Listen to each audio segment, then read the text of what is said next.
see if I could get the live stream going live now. So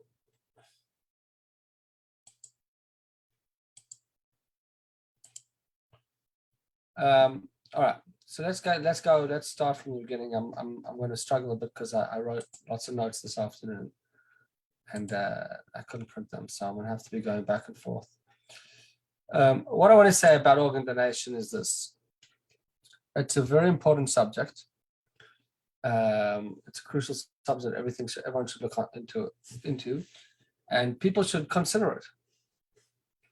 But one has to be aware that halachically, it's not a simple process. If you're talking about from a secular perspective, you do whatever you feel is right, right? And from a secular perspective, organ donation sounds like a great thing, and I think it is. But nevertheless, there's certain criteria from a Jewish perspective which we can, at best, be aware of, and therefore make sure we're doing it in the best halachic way, and ideally do it the way that the Torah law allows. But even if it was not just for Jewish law's perspective, it's about understanding why these laws are there, why the complexity in organ donation. Of course, organ donation is a relatively new concept within medicine. And so what I want to say tonight is I'm not an expert in the field. It's something that has come up in previous discussions. We've kind of led ourselves this direction from last week. So I thought it's a worthwhile subject to discuss. It's a very interesting subject. It's a little bit of a heavy subject, but we're going to give like an overall outlook on the concept. And we're going to break it off into 3 categories. But know that within each of these categories, we can look at each of the questions and answers and spend an hour on each one. So we could, if we wanted to, we could spend a long time on this. But we're going to try to get at least most of it down tonight, and possibly we might have to do a stage 2 another time. So we're going to build it into 3 categories. There's organ donations. We've got organ donations when it comes to when a person's alive. We have an organ donation when a person has passed away. And you have organ donation at the time of death. Okay, these are 3 separate categories. So we're going to start with from life, go on to death, and then we'll go on to the more complicated one, which is the most complicated is the time of death. We're going to see that gets really complicated. I'm not even sure if we're going to be able to discuss it tonight. Welcome, Hazel. Good to see you. Thank you. Good to see you too. Hi, Hazel. Okay, so to start off our discussion, we're going to be talking about organ donation from the perspective of a person that's alive. Once again, remembering that if it actually comes into a real situation, if somebody's faced with a real question of organ donation, they should not rely on tonight's discussion. Tonight's discussion is merely a glimpse into the discussion. And if they do have a serious question on the topic, they should go and discuss it with a competent rabbi in that area, an expert in this particular field. And I say expert because I'm certainly not an expert, and most rabbis are not expert in this field. So it's not for your average pulpit rabbi to be discussing. Welcome, Yochanan. Good to see you. So the first thing is always remember that you have to consult a rabbi with anything to do with organ donation. So when we talk about live donations of a person that's alive, so there's things like bone marrow donations, and then we get things like blood donations. We have things like, sorry, I'm getting all these. I've got to figure out how to turn this off. Oh, how do I do that? How do I turn this off?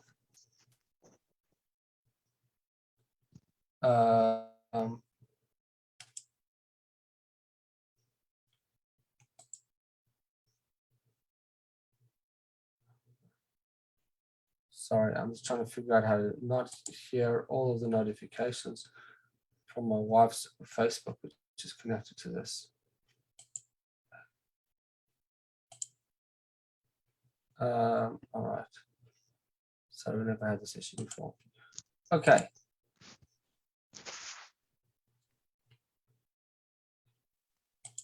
Okay, I hope it doesn't bother us anymore.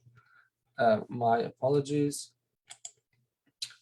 All right, so very basic concept, bone marrow and blood transfusions, blood donations are pretty straightforward. That in general, a blood donation is quite obviously allowed according to halacha. Not is it allowed, it's a great thing to do.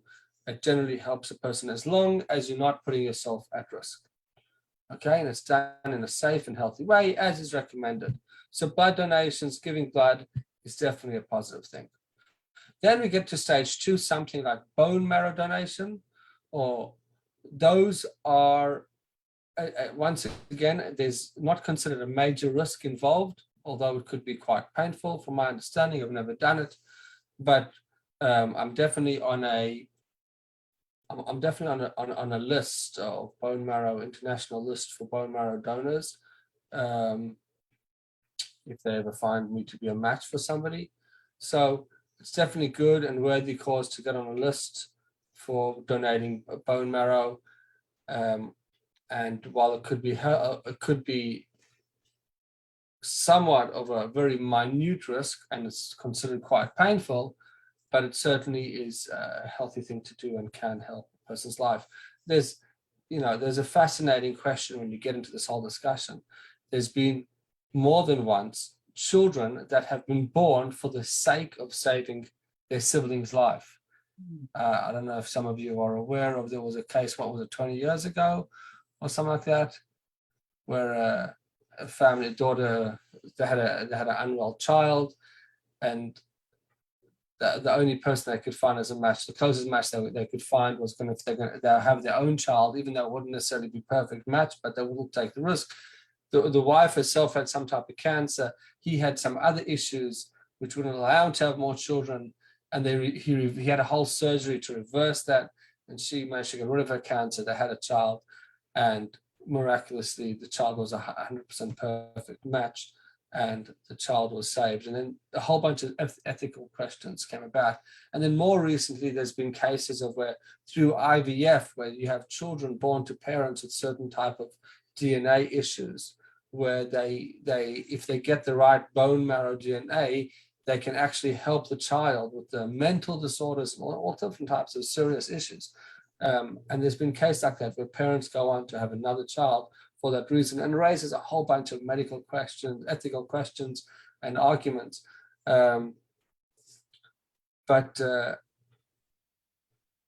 the short answer of it would generally be that halachically it's not a problem. It's quite obviously okay. Okay, so we've got the easy stuff out of the way.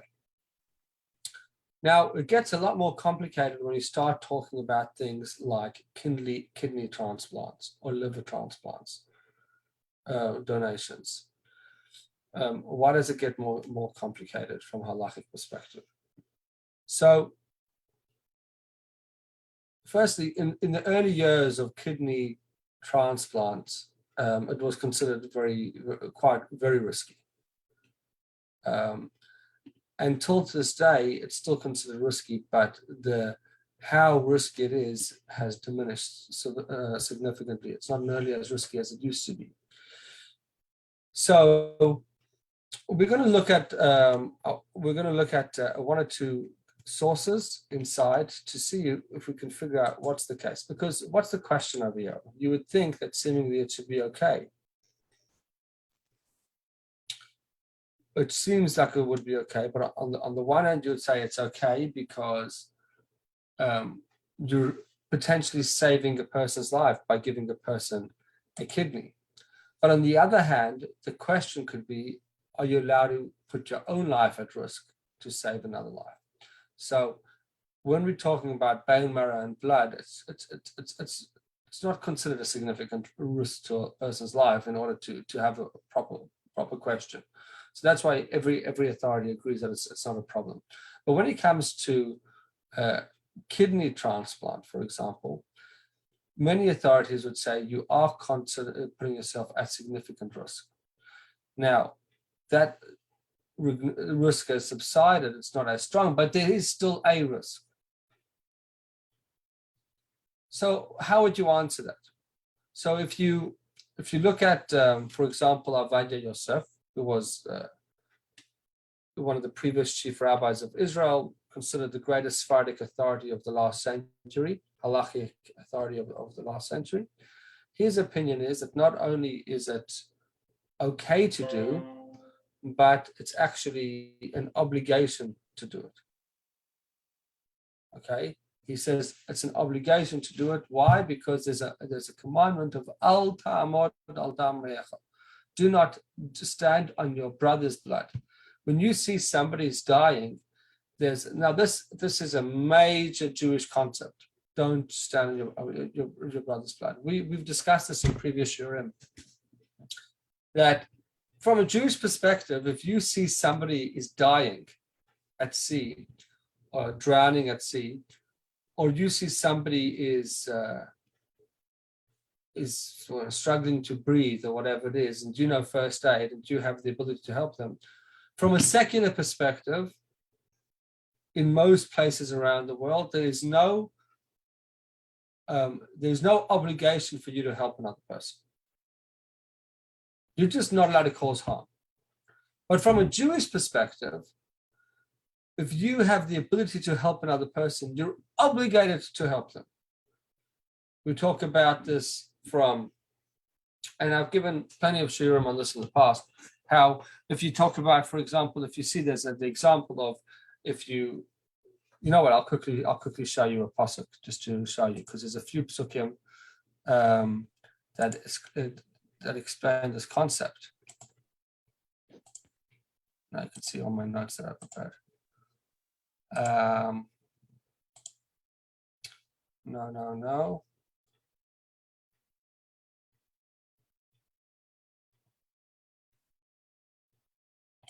Yeah. Okay. We used to focus a lot on this particular, in some of our previous weeks, we focused quite a lot on these particular parts. So Kim, could you see my screen? Yeah. Okay. First says, do not go around as a gossip monger. Lo tamod al dam re'echa ani Hashem. Tells us we're not allowed to, if you see a person's blood, a person that is in a life-threatening situation or causing anything to harm, you're not allowed to stop. You're not allowed to just stand by. I am Hashem. The commentaries say that Hashem is watching over if you did anything to help that person. Now, there's other psukim over here, which we're not going to get into for now, that also talk about if you see your enemy's donkey is overloaded, you have an obligation to go and help your enemy with his to unload his donkey. So the same concept over here. Judaism is all about obligation. It's not about rights.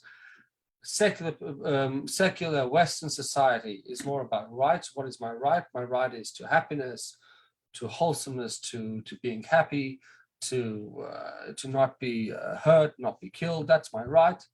But I have no obligations. Judaism is all the opposite. It's not about rights. It's all about what is your obligations. You have an obligation as a parent to take care of your children, spouse, to take care of your spouse's need, etc. All of Judaism is all about your obligations. So your obligations are, as a person, if you see somebody else struggling, you have an obligation to help them. It's not if you want to. Now, there could be another question is whether you can be penalized and to what level you can penalize from Jewish perspective if you don't do that. But that concept is there. Now, that's what Avadia Yosef's opinion is. However, what happens if by helping the other person, you're going to be putting your own life at risk? Then what do you say? So let's look over here. Once again, I want to share my screen with you. Sorry, 1 second.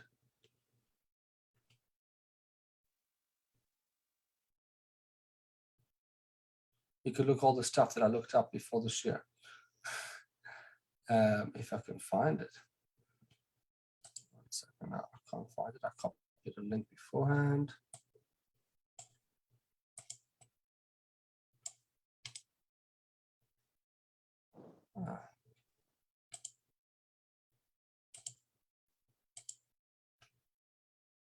Come on, open. I copied it just in case I couldn't find it, and now I can't find it.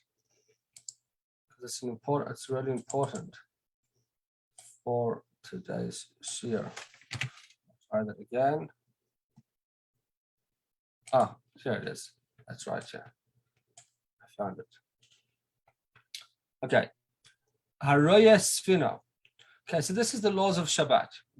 If somebody sees a boat in which a Jew is traveling, floundering at sea, or he sees a flooding river, or an individual being pursued by a non-Jew, it is a mitzvah for every person to desecrate the Shabbos in an effort to save them, even if it is doubtful that he'll be able to save them.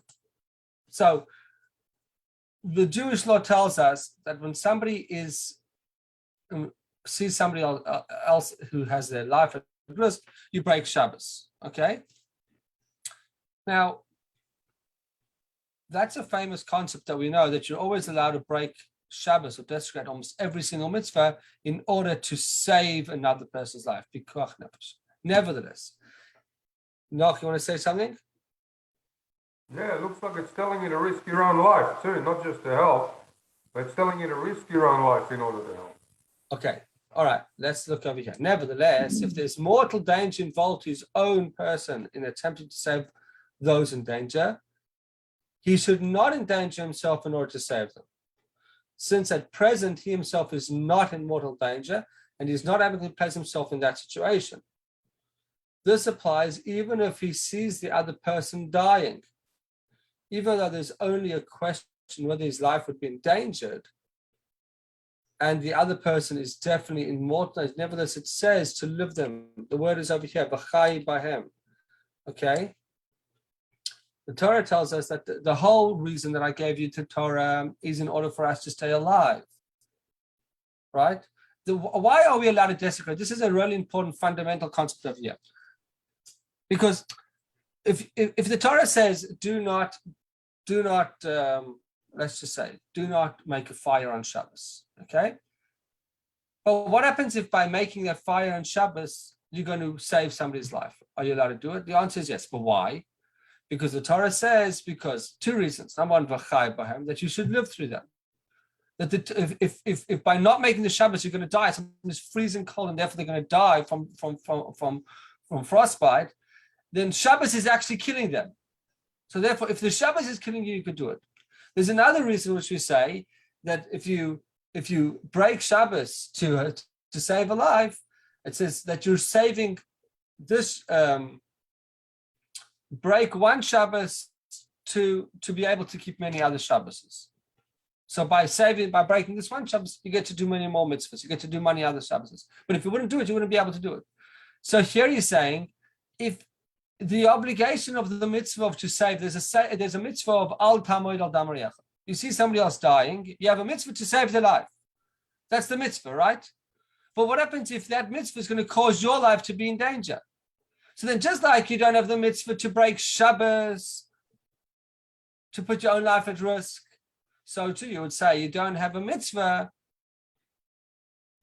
so you can't do, just like you have a mitzvah to break Shabbos when this Shabbos is putting your life at risk because you're freezing cold, and if you don't make that fire, you're going to die of frostbite, right? And then you now have a mitzvah to break Shabbos because it says v'chai b'hem, you should live with them, right? The same thing is if you have now a mitzvah to save somebody's life, but if by saving that person's life it could kill you, you no longer have the mitzvah to save that person's life, because that mitzvah, that person's life is now a threat to you. The mitzvah falls away, says the Alter Rebbe. Implied in this that one should not place himself in a situation where there is a question of mortal danger through fulfilling the commandment. Do not stand idly by, al tamed al damariyacha, while your fellow man's blood is at risk. Okay, so this puts a whole question on the concept that we just said before of Avadia Yosef, the ruling of Avadia Yosef. If we were to say that that giving a kidney can potentially put your own life at risk, it would seem that the Alter Rebbe, who wrote that over 200 years ago, would not be for giving for giving a kidney, because by potentially saving that life, you could be putting your own life at risk. Now, this is an ongoing debate, although today, in the early years, when it was considered a very serious risk to a person's life, more rabbis forbade kidney donation. And they said, but today, when most rabbis say that the risk is pretty low, well, there's always going to be a risk of only having one kidney and the surgery, etc. But most people would say that the risk is low enough to say that it's okay. Okay, and also not everybody learns that teaching of the Alter Rebbe the way the Alter Rebbe learns it. Nevertheless, it's important to be aware there are some, and the Alter Rebbe being the Chabad Posek, would for that reason not like kidney donations, for the reason that I mentioned above. But my understanding is, and this is just an understanding, once again, if anyone had a real question, I have cousins, I know plenty of Chabad people that have donated kidneys to people that they don't even know. So my understanding, therefore, is that most Chabad authorities, I'm talking about Chabad because I think within the general religious world, it's not even a question, but within Chabad, because of that one particular statement, it still remains a question. And if it was a more risky idea for the person, if the person was, for example, himself not so healthy, then it would be out of the question, even though there could for certain be saving somebody else's life. Okay, so that's where we end up when it comes to kidney donations and liver donations.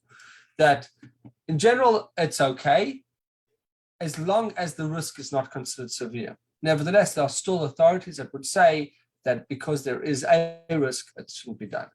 Now, what's this based on? This is based on a fascinating responsa that was written in the 16th century to the Radvaz. The Radvaz used to be one of the greatest rabbis in Egypt. He was the chief rabbi of Egypt.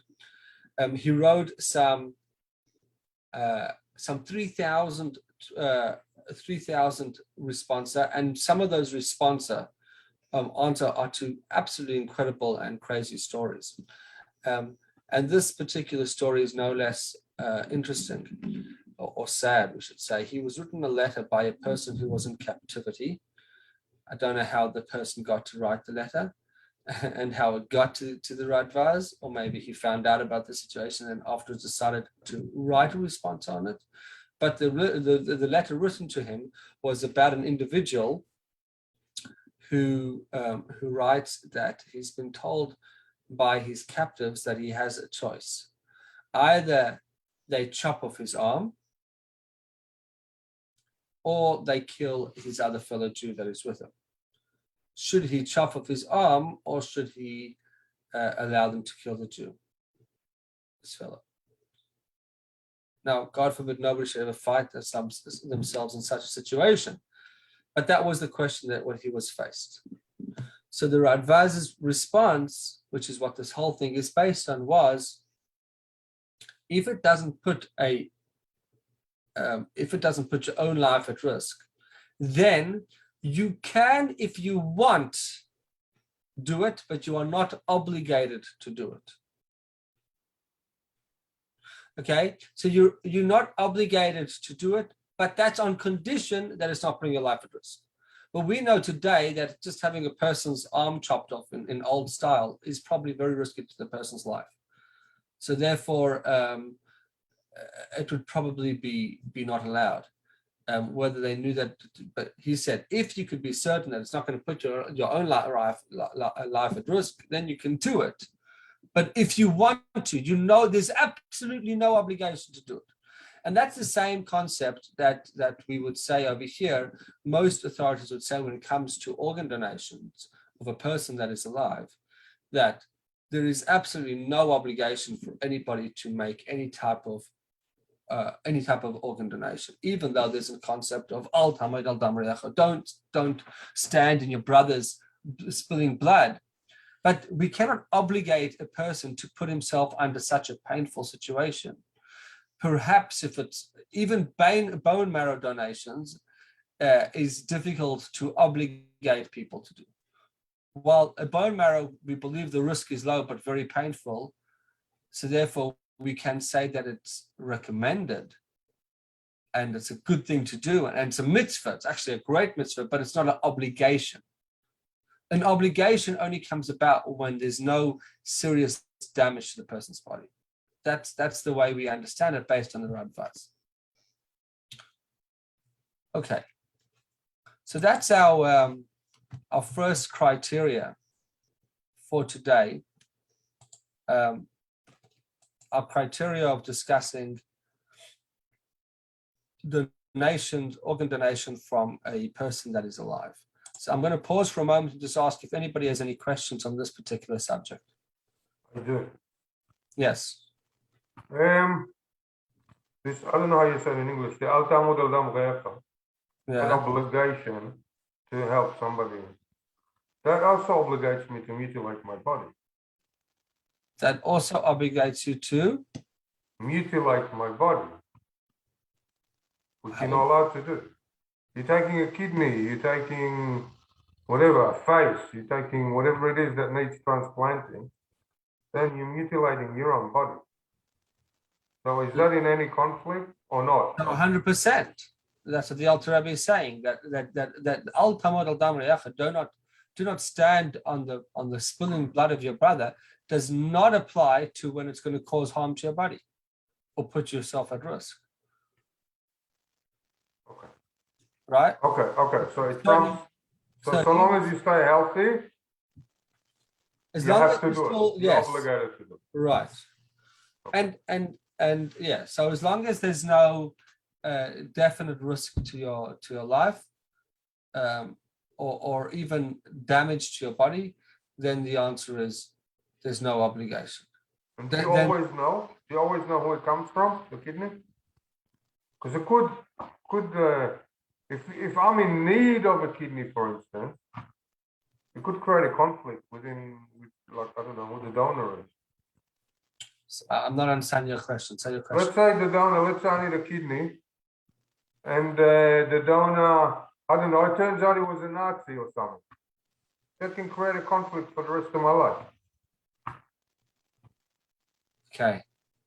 You've opened. All right, just something to think about. No, I don't know. This reminded me about an incredible story. There's a really incredible story that happened in Israel. So there's two things I want to tell you about. I'm going to pause and going to tell you the story because it's a really good one. But before I get to the story, there's a thing called. I just came across this today when I was trying to do research for tonight's discussion. Something called cellular memories or something like that. Joe probably has heard about it. I don't know if he is. I think that's the term. But basically, sometimes when people get donations from other people, there's actually memories that get transformed with the organs, which is an incredible concept, by the way. Which is an incredible concept because most people think that all their memories are stored in the brain. It's recently been taught that, you know, there's the famous book, The Body Keeps the Score. Whoever's read that, it's a really good book, really good book that about for trauma. That basically all types of traumas actually get and really impactful things actually get stored in the body. And body stores information and trauma and things like that. It has to be let out. So they've had actually, circumstances where people got donations from people, organ donations from people. Let's say the person was like an opera singer or a sports player. That person has actually had memories of that happening. They don't get the skills necessarily, but they would get some of those memories. And sometimes I think it could even be traumatic memories. And now we know that if you want to help somebody from trauma, CBT, is that what it's called? Cognitive behavioral therapy, where we're just through discussion, doesn't really work for trauma. And it's almost, it doesn't work for trauma. So what's incredible about that is you're seeing this evidence where CBT not working for trauma, because trauma actually stays within the body, and you actually got to cure the body. You got to get, it has to feel in that place where the trauma is stored. You have to release it and actually get it out. So anyway, an incredible discussion. My brother got me into all of this stuff. And sometimes you have people that go to therapy for years and years and years, the best therapists and psychologists, and they're not getting helped. And the reason is because those people don't specialize in trauma. Trauma now is very clear that in order to help per trauma, talking about it doesn't help.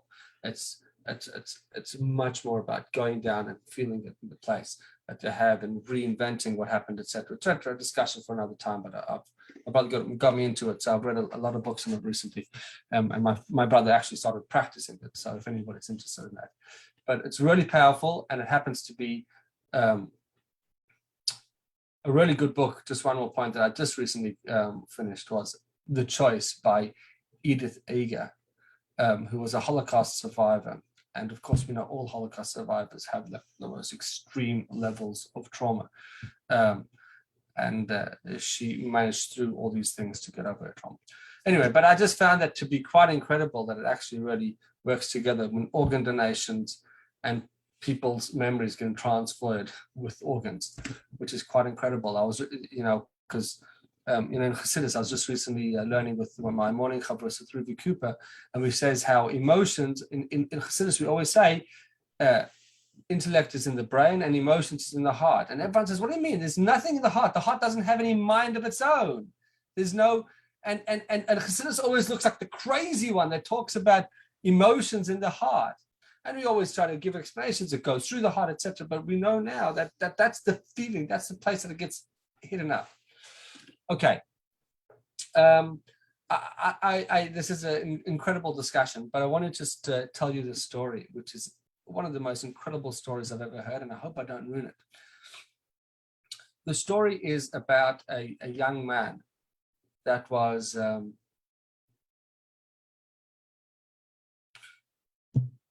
in Israel I think it was within 15, 20 years after the Holocaust. Maybe it was longer. It was probably a bit longer. That gets unwell, and the what's it called? The doctors say his only hope is to get some type of organ. I think it was a kidney transplant. And the only thing that could save his life is if he finds a perfect match for kidney, and if he gets a kidney transplant. And they find the perfect match. Who's the perfect match? The perfect match is the perfect match is an individual, is another individual. Anyway, somehow this the person that's the match, his father finds out who he's giving the kidney to, and he says, I'm not willing for my child to give a kidney to that person, to save the child of that person. Not willing. And he said, sorry, it's not happening. This person was a Holocaust survivor. And he was not willing for his child, that was now an adult, to give a kidney to this other person. This other person whose child needed the kidney, the other person, the father of the recipient, also was a Holocaust survivor. He said, I'm not willing to do it. And people came to talk to him. He wasn't willing to talk. He wasn't willing to listen to him. He says, absolutely not. I'm not letting anybody else. I'd let my son give the kidney, but not to that individual. Not to the son of that individual. So the father of the unwell person was desperate. He was absolutely desperate. So he eventually tracked this person down, the father down, and he went and he knocked on his door. He knocked on the door. The father opened the door. The father of the giver, the donor, opened the door. And when he saw the face of the person, he slammed the door. He said, "Get away, I don't want to ever see you." And this person tried and tried again. Anyway, he was not successful, didn't get a chance to talk to him. And eventually somebody said, "Okay, listen, just tell us what's going on. Everyone this is just crazy." He says, I'll tell you what the story is. Eventually, somebody got the story out of him. What was the story? The story was that they were together in Auschwitz, the two fathers. And the father of the unwell person, he was the capo. And he was not necessarily the best capo. And the donor's father had a young child, young boy. And the young boy was hiding in the camp. And once the couple found out about it, and he beat up the father, and then he took the boy away. And the father never saw his son again. Oh, And he says, that man, I'm not going to let my son save the life of the son of that man. Because that man killed my son. So my son is not going to save his son. Mm. So somebody managed to tell the story back to the father of the unwell person. And the unwell person said, do me a favor, get me an opportunity to speak to him. He said, tell him he has the story wrong. Anyway, somehow they managed to agree, and he says, I want to tell you the story. That day, I knew when I caught your son, I knew that there was a Nazi watching. So what did I do? I had to beat you up. I beat you up, and I had to act like Mr. Aggressive. And then I took the child, and I said I was going to go shoot your child. And I took your child, and I hid your child at the risk to my own life. I took your child, and I hid your child somewhere in the camp. And every day I fed him and took care of him and kept him out of sight at risk to my own life.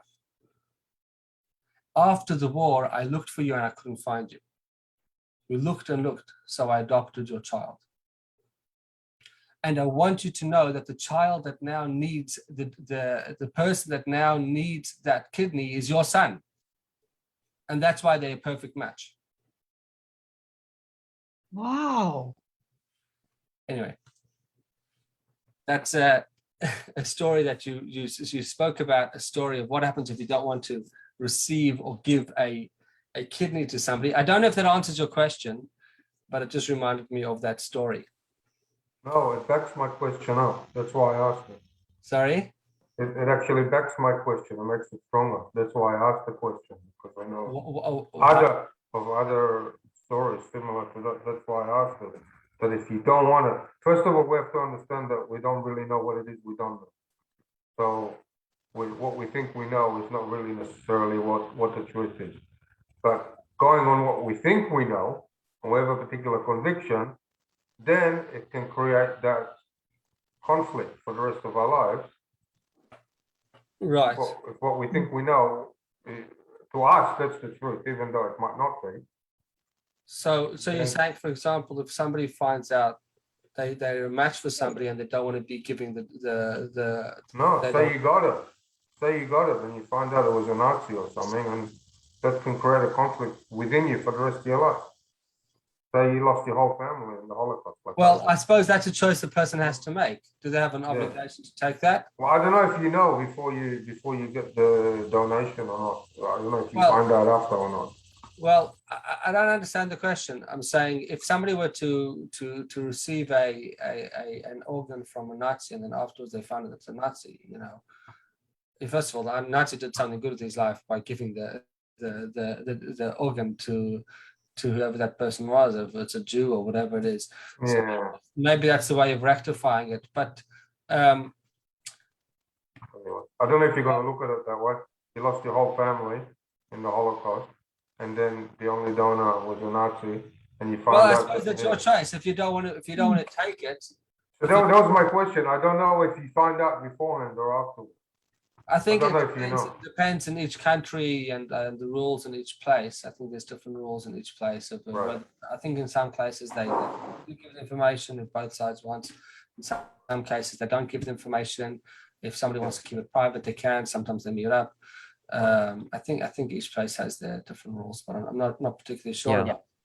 Yeah, it is complicated, and also the belief system of the donor, as Noah indicates, it could be really important, even with a less traumatic donation than a kidney. With bone marrow, for example, if we talk about the cellular memory, if you're observant Jew and you have particular beliefs on gender identification or gay marriage or so on, and what if the donor is someone who comes from that section of the community that has those beliefs? So is that a conflict to accept the donation? No, I would tell you, I'm 100% honest. It's definitely not a conflict to accept the donation. 100% not. Even though we say that, no, if a person, if it's going to save a person's life, everything overrides saving a person's life. So in answer to what I was saying to Noah, is it's definitely, you're allowed to receive an organ from anybody. As a matter of fact, we know that the Talmud says that the heart of a pig is most similar to that of a human, and it's taken us years, and now science has proven that of all species, and sometimes they do take valves and different parts of. My father's got one. Sorry? My father is just about to change a valve. 39 years ago, he had a valve of a pig put in. So Right. It's, just, Wow. it's got a 10 years lifespan, and now 39 years later, it's about to go change it. And I was going to say, my mother, many, many years ago, was probably one of the first to receive a valve, a pig valve, because she had a problem. So she had a major operation in those days, but kept her going. Amazing, you see, and that's important. And there's absolutely no problem halachically with that. All right. As a matter of fact, it would definitely be better to get it from an animal if you could than getting it from a human, from a halachic perspective, what we're going to see, especially when it comes to heart, because heart transplants are really complicated from a halachic perspective. We're not going to get it to it tonight. We'll have to do a part 2 next week when we talk about brain dead and things like that. So we're totally not going to get there tonight. But when it comes to receiving, you can receive from anybody.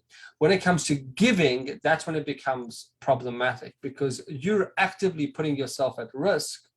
Or we're going to see the next stage. What I do want to do is stage 2 of our discussion, which is what about after the person's passed away donation. So now we're not talking about brain dead situations. We'll talk about that at a later stage.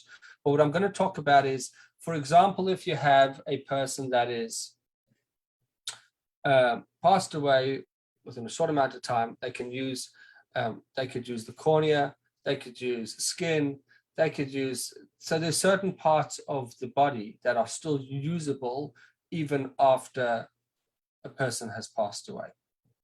Okay. Now, what's the question about that?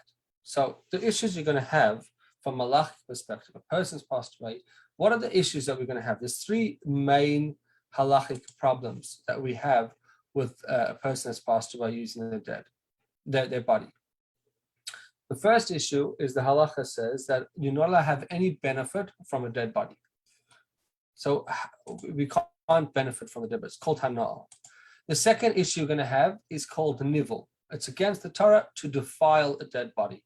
You're not going to do anything. By the way, in other societies and other religious, sometimes Christian and non-Jewish practices, that what's the word when they kind of make up the body with makeup and all that stuff? What's it called?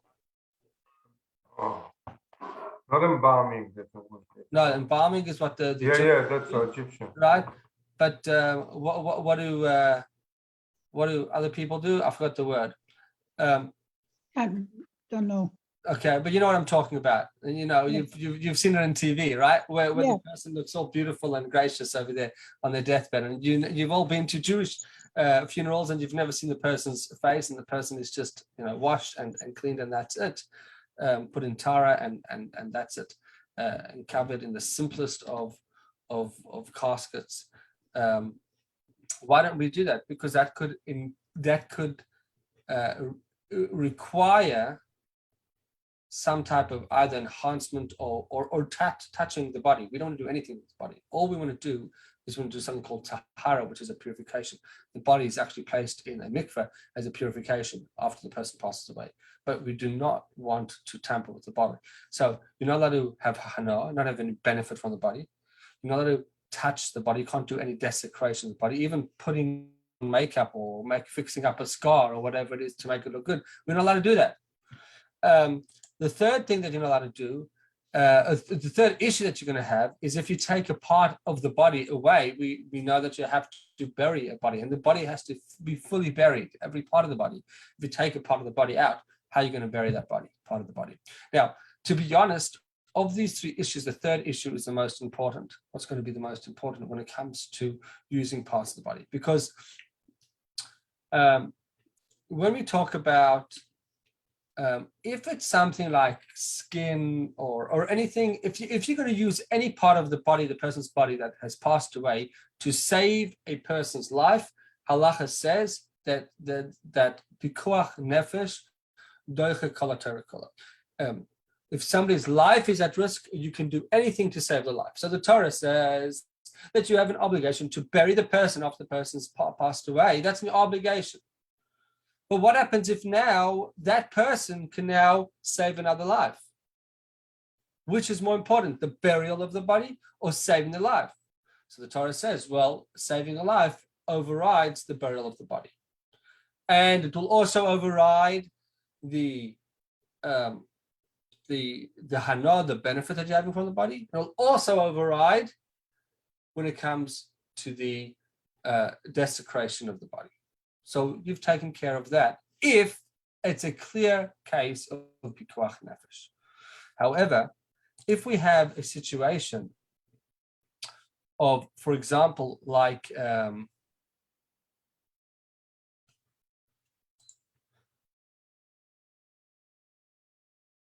me just show you this quickly.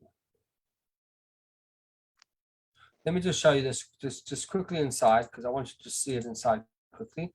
So where do we get this concept from about pikuach nefesh? This is right by the beginning of chapter 5 of Foundations of Torah. It says, in Torah Israel commanded, regardless of the sanctification of God's great name, as it states, and I shall be sanctified amidst the children of Israel. Also, they are warned against desecrating his holy name, and they shall not desecrate my holy name. Okay, that's about Kiddush Hashem. What is implied? Should a Gentile arise and force a Jew to violate one of the Torah's commandments at pain of death, he should violate the commandment rather than be killed. Okay, that tells us that we always, because it states in the mitzvah, once again, it says, Asher Yaseh, we quoted this line earlier, Asher Yaseh Adam v'chai b'hem, right? That which man will perform and live by them.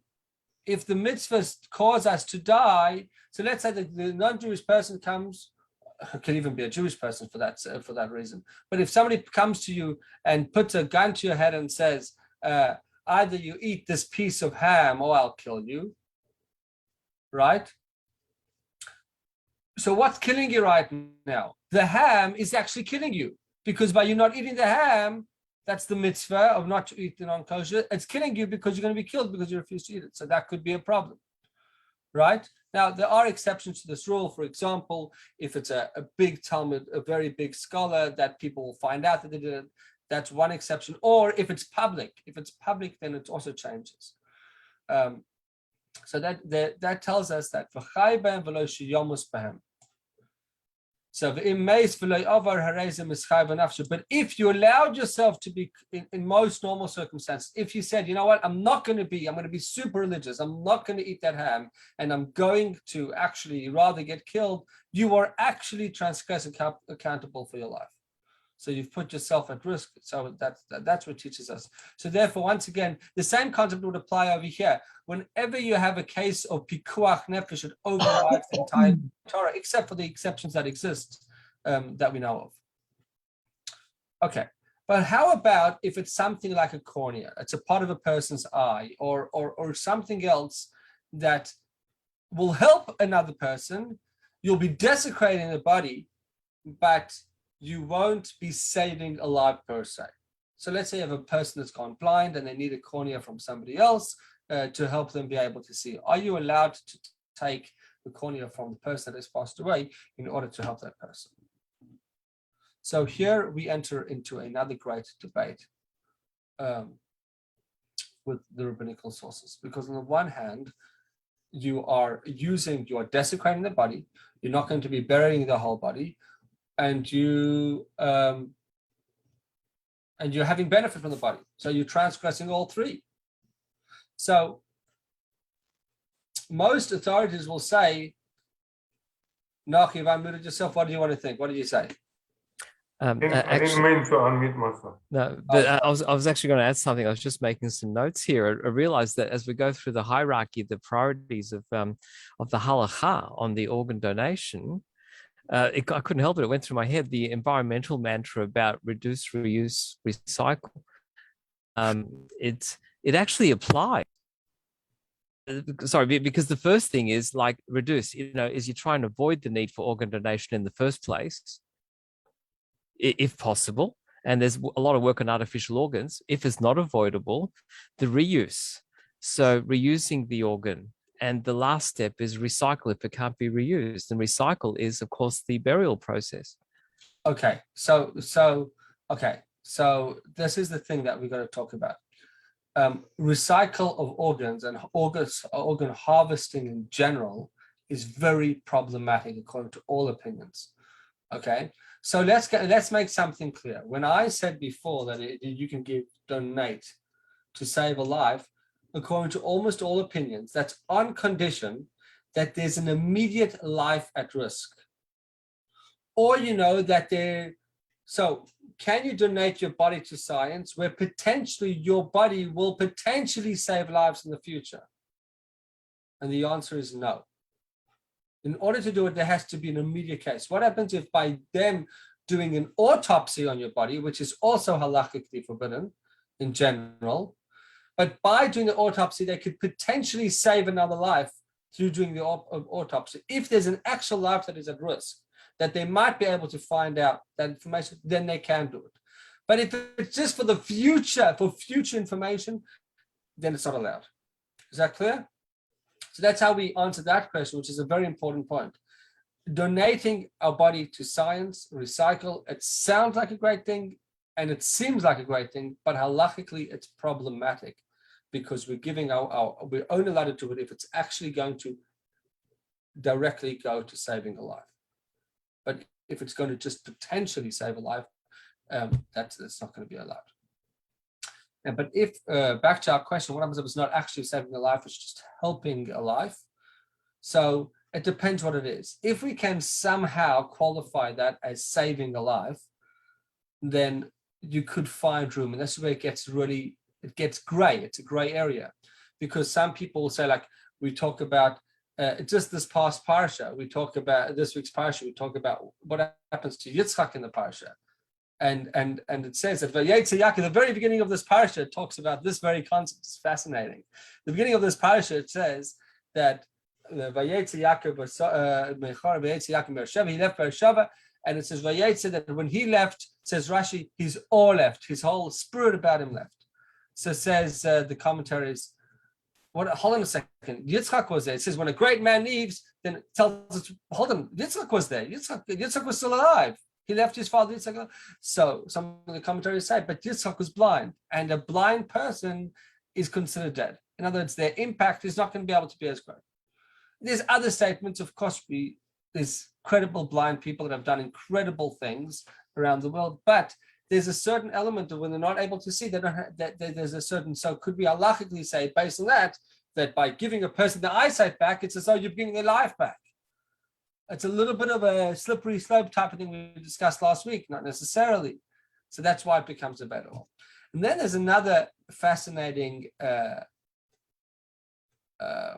justification of this concept, so to speak, given, I forgot the name of the rabbi, but he says that actually you're actually resurrecting the limb. So you think that you're desecrating the limb by taking the cornea, for example, and putting it back, you're resurrecting it. Now, some people like that, some people don't like that. Isn't it? You're not burying it because you've actually brought it back to life. So you're okay with that. And maybe it will get eventually buried. And then they answer the issue of desecration. They says, well, it's such a small part of the body, you can't necessarily consider it to be a proper desecration of the body. And almost as though the benefits outweigh the issues. But some authorities will say, no, that's not true. Ultimately, the halacha will only allow us to do it in a case where you're actually saving a life. Okay, so this concept of when you're not directly saving a life, but you're significantly helping a life, ends up being a debate amongst different authorities. Okay. Rabbi, is there any issue consideration of the eventual disposition of the recipient of the donation? So are we limited to donate to only other religious Jews who are guaranteed to have a religious burial, or is it permitted to donate organs to, say, a liberal, member of the temple who may have a cremation? So to answer your question, it's a little bit of a complex question. And the answer is we don't differentiate between Jews and other Jews. So if your organ is going to be helping another Jew, that's the main thing of Pikuach Nefesh. Pikuach Nefesh, the law. So it needs explanation. The reason why you're allowed to desecrate all the laws to save a life is because it says v'chai b'hem, that the mitzvah should be keeping you alive and not dead. Correct? So that teaches us that the mitzvahs are there to live by them. And therefore, anybody that is obligated in the mitzvah, you have an obligation to keep them alive and to desecrate the mitzvah. But if somebody is not obligated in mitzvot, how could you justify desecrating the mitzvah? Right? So therefore, the answer is that in general we say, so the concept is based on this concept, and I didn't really want to get into it because it's a bit controversial to say on on live Facebook to talk about that we would differentiate between a non-Jew and a Jew. But also it's a little bit of a complex concept. So let me try to simplify it.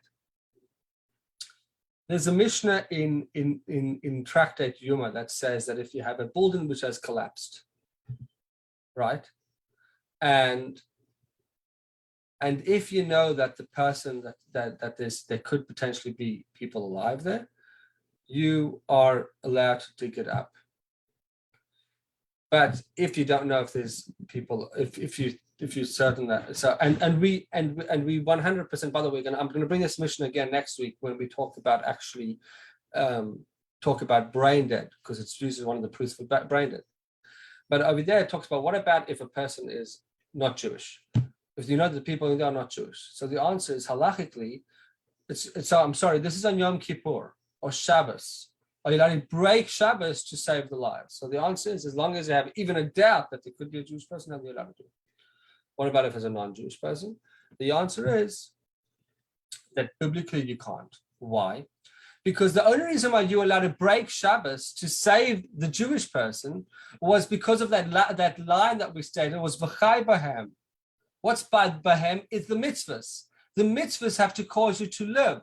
So if you by not breaking the mitzvah for that person, you're going to cause the person to die and not be able to keep the mitzvahs. So in other words, why are you breaking the mitzvah so that person can do more mitzvahs? That's why you're breaking the mitzvah for that person to do more mitzvahs. That's your legal obligation to save their life. That's why their life overrides the mitzvah. You have an obligation to keep Shabbos, not to break Shabbos. But here you have an obligation to break Shabbos. Why? Because this person, the obligation for them to do more mitzvahs and that the mitzvah shouldn't get in the way applies to them. But what happens if you're a person who's not obligated in the mitzvah?